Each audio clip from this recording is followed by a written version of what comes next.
done with episode 45. We got the chance to talk to Michelle Noma out in Scottsdale, Arizona. She was super informative, walked us through some iBuyers, different things in the nightlife, restaurants. As the iBuyer topic came up, it is getting more and more common. They are actually in areas that I wouldn't have expected, like parts of Tennessee. So it's getting more common, and we kind of went in depth a little bit more about what an iBuyer is, how you, if you're going out there to buy, you're competing with them. No, they're not really in the luxury market side. So if you're going and you're not looking for that affordable home that is maybe for a first-time home buyer, or just on the lower end side to keep your payments cheaper so you're not overwhelmed, that's where these guys are at. Her ex-husband is big into the iBuyer, so we're probably going to be setting up a podcast with him. That's all he really talks about and knows and understands and really educated. I think it's a very important topic in regards to markets are heating up. We have tight inventory typically across the United States as we're going on to learn. Builders are having a hard time keeping up. Rents are going up quite a bit in a lot of areas because some people just don't want to take the jump, or they like the flexibility. So we covered a lot of stuff with iBuyers. Michelle is very educated on the investment side of things, flippers. So if you're looking to go out to invest, especially in the Scottsdale area, she has a lot of insight to off-market properties. She's well ingrained with that. So really heavy on the investment side of things in Scottsdale, Arizona.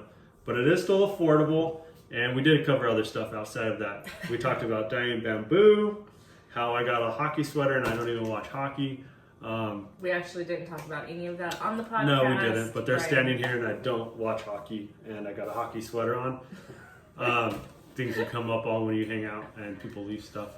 So whatever, it's comfortable. Mm-hmm. So, but we did talk about some restaurants. What were your takeaways on the restaurant aspect?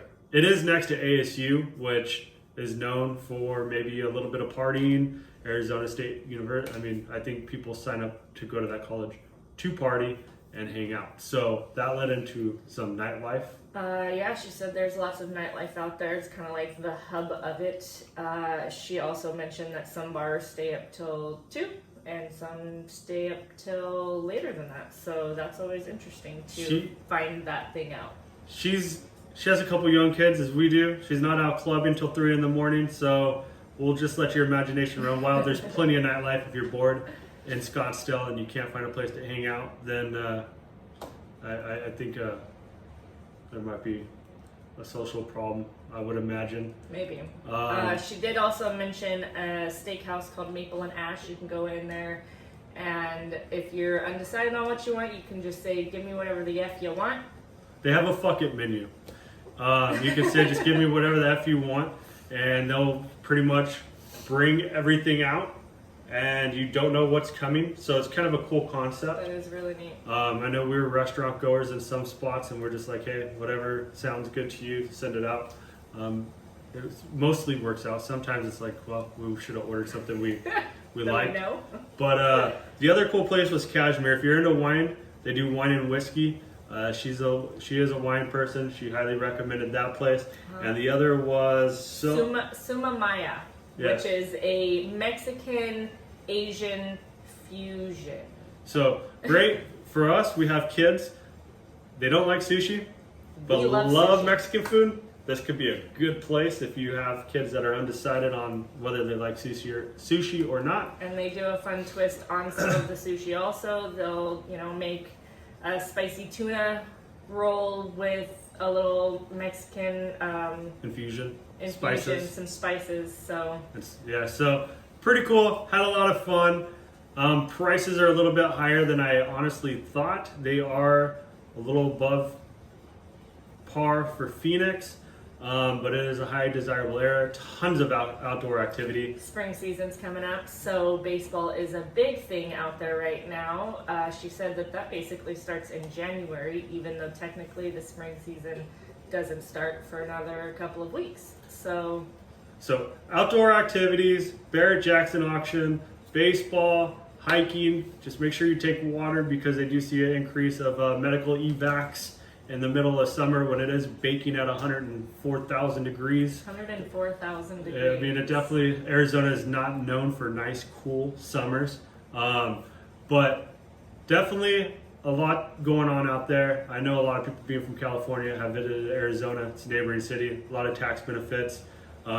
They have a lot of people that go there in the winter. They see an increase of people traveling to Arizona in the winter. Most people see a drop off and a slowdown. They see an increase. People are coming from colder areas, have second homes there. They call them snowbirds. So Arizona is just fun. It's a neighboring place. We live there, family there, go there often. So check it out. Episode 45 with Michelle, Scottsdale, Arizona. Get all the insight. We will be doing a special thing on iBuyers. We do feel it's important. You are competing with them. If you are looking in an affordable area in a lot of cities, especially Texas, Arizona, Nevada, you will be competing with those guys. And they're not playing around. They have money and they know how to close deals. So I'm looking forward to that episode podcast. I don't know if it's going to be 48, 62. We'll let you know. 150,000. Scottsdale, Arizona, Pore Team.